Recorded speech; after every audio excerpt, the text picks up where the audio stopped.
Now this is the video I've been waiting for. Hey, if you in one of these videos, don't be shy, all right? Don't be shy to talk about it in the comments. Don't be hiding. It's what they telling on y'all. We are back on the Grunge channel, ladies and gentlemen. Again, if I sound muffled or anything, just know I'm using my cell phone. I've been having issues with my setup. Works really good when I go live, or if I watch a video where you can't see people talking, you only can hear them. You know what I mean? Like if someone's narrating a video, I can use that. Because once it shows their mouth, it's like a lag. The wild truth about this 1970s club scene. Ooh-wee. Oh, I'm excited for this. Make sure you guys check out the Grunge channel, man. They got so many crazy videos. Excited for this, man. So, shout out to all the good humans. We ain't gonna waste no more time. Let's jump right into it.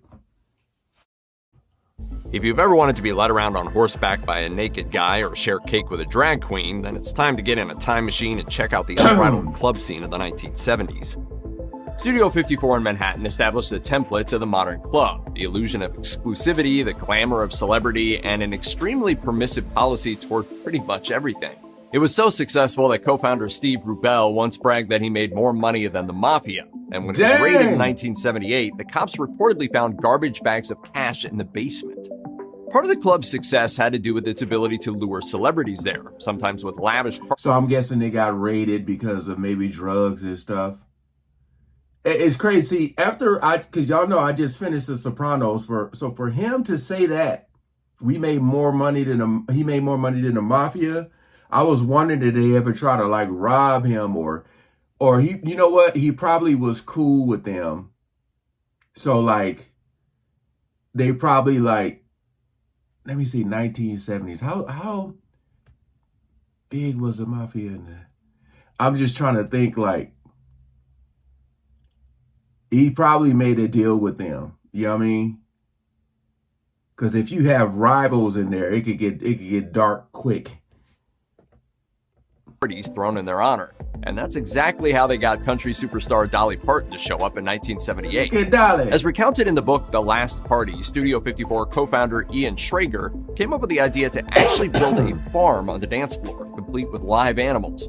And it worked, as Parton actually did show up, but she was freaked out by the size of the crowd and the weirdness of the setup. So she reportedly sat by herself in one of the balconies and left early, which honestly sounds like the right reaction to walking into a club in the middle of Manhattan and finding a farm waiting for you. Another iconic 70s New York club was CBGB. The name was short for Country, Bluegrass, and Blues. What did he say, the heebie-jeebies? What did he say? Hold on. For you. Another iconic 70s New York club was CBGB. The name was short for Country, Bluegrass, and Blues, which turned out to be wildly inaccurate, as it was instead the epicenter of punk rock and new wave in that decade. CBGB is also known as the birthplace of the legendary punk band The Ramones. When they took the stage on August 16, 1974, CBGB had only existed for a short time. It was just another dive bar in a sketchy neighborhood. It had a reputation for letting raw, untested musicians book gigs, and it also had a rule against cover songs. While that prohibition was devised to avoid paying fees to copyright holders, it also meant that a lot of experimental and interesting music graced the stage. But nobody was expecting history to be made that night. The Ramones reportedly hit the stage and blasted through their entire set in just 12 minutes. Most of their songs were less than 2 minutes long. The band ultimately played at the club at least 70 more times in 1974 on their way to becoming punk legends. Basically, if you want to come and have a good time and be entertained. If the names Jane County and Handsome Dick, Manitoba aren't familiar to you, get ready to be schooled. Manitoba is infamous as the former lead singer of the classic punk band The Dictators, while County was the lead singer of Wayne County and the Electric Chairs. She later became punk rock's first openly transgender performer. Back in the 1970s, she was still performing as Wayne County when she took the stage at CBGB with Manitoba in the audience, and things didn't exactly go well. As recounted by Rolling Stone, Manitoba heckled County throughout the show, and she gave as good as she got. When Manitoba climbed on stage, she clobbered him with her mic stand, breaking his collarbone and nearly killing him. He threatened to sue. The underground music scene in New York at the time was dealing with a growing homophobia problem, and the incident brought that out into the open. LGBTQ performers like County began to look for safer places to perform, creating a schism in the club scene. Fortunately, though, County and Manitoba eventually buried the hatchet and have since become good friends and even recorded music together. Max's Kansas City was arguably just as important as CBGB, if a little less gross.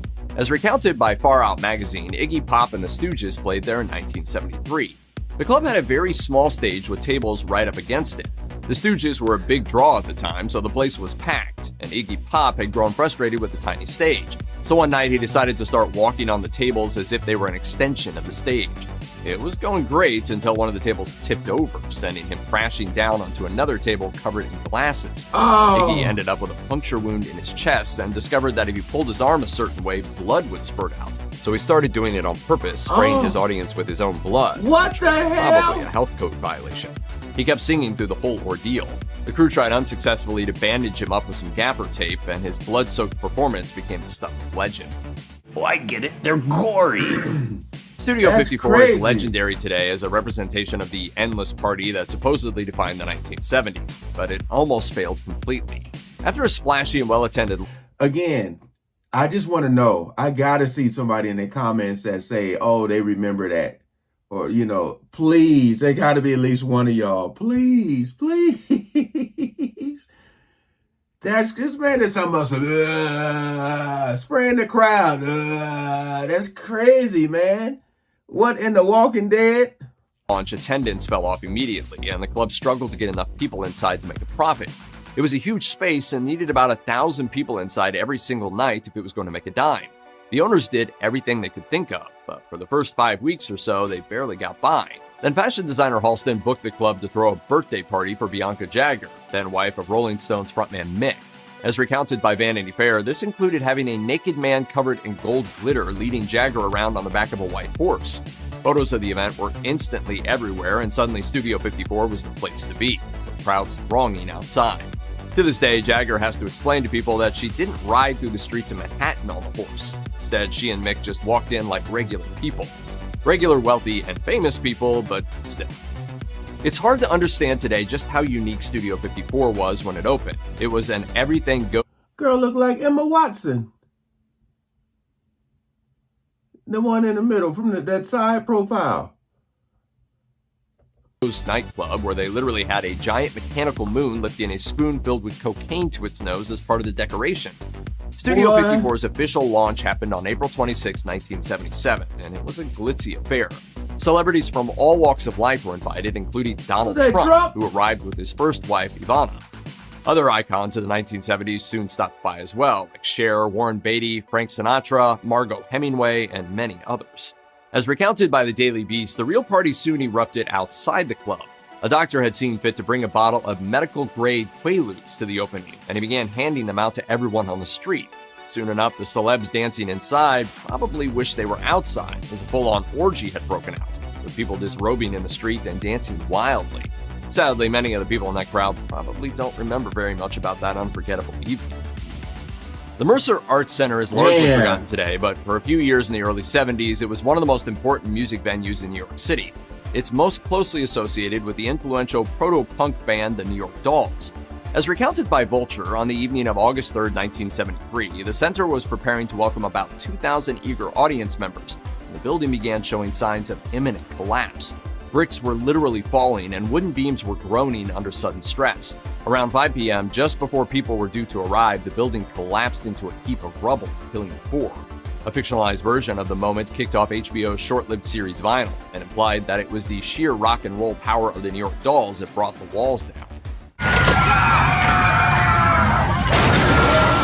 The collapse shouldn't have been a surprise, as the building had been showing signs of problems for years.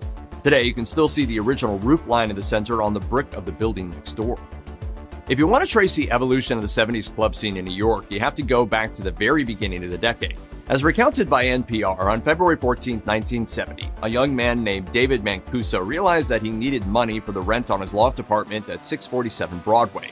To cover the bills, the record collector and audiophile decided to try an age-old technique, a rent party. He assembled a diverse cross-section of Manhattan natives, provided music and a dance floor, and charged a modest entry fee. He also delved into his huge stack of albums and served as the DJ, insisting that all records be Like played in their entirety. Cat The Stevens a little LGBTQ bit. community at the time had few safe places to dance and enjoy themselves, so the Loft, as it became known, was immediately popular.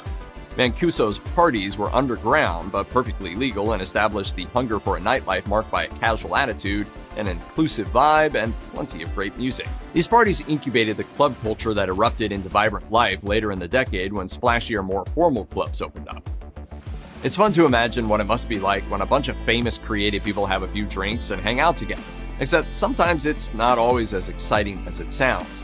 Iggy Pop was introduced to David Bowie at Max's Kansas City in 1971, and Lou Reed was also there.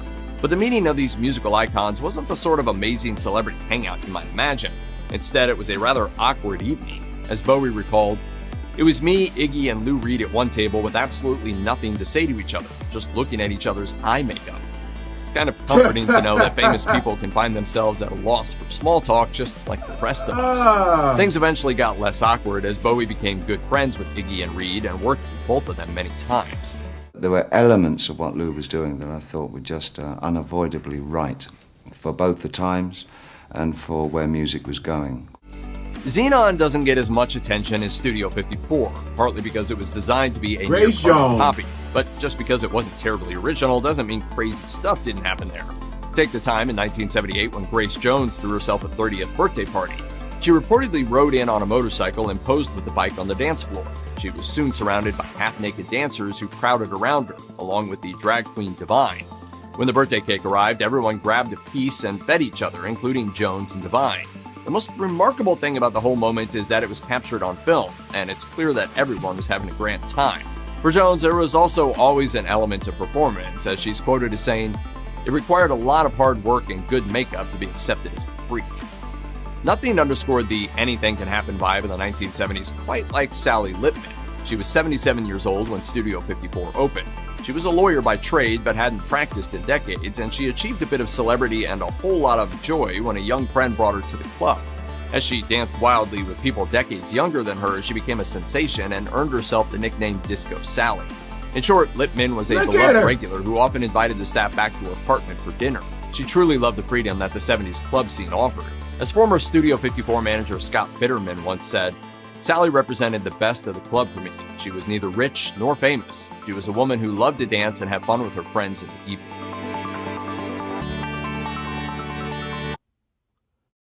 Wild, wild, wild indeed. Super wild. Freaky deaky. My goodness. Hey, I just gotta know. Had y'all ever been to any of those clubs they mentioned? Like, I know stuff got crazy, but I wouldn't think like they would have like animals and stuff like that. That, whew, man. And you know, you didn't see a cell phone in there. So nobody was taking no pictures. You know, all the evidence was being hidden. Oh, could you imagine if there was Twitter, Instagram, all that stuff in the 70s like that? Woo-wee. Oh. Yeah, this was definitely wild, man. It was wilder than I thought it was gonna be. That whole him spraying the Iggy Pop spraying the blood, that's insane. Insane. But all right, that is gonna do it. Shout out to the Grunge channel, man. Hope you guys enjoyed. If so, go ahead, like, share, comment, and subscribe, man. I will see y'all in the next video. Peace out.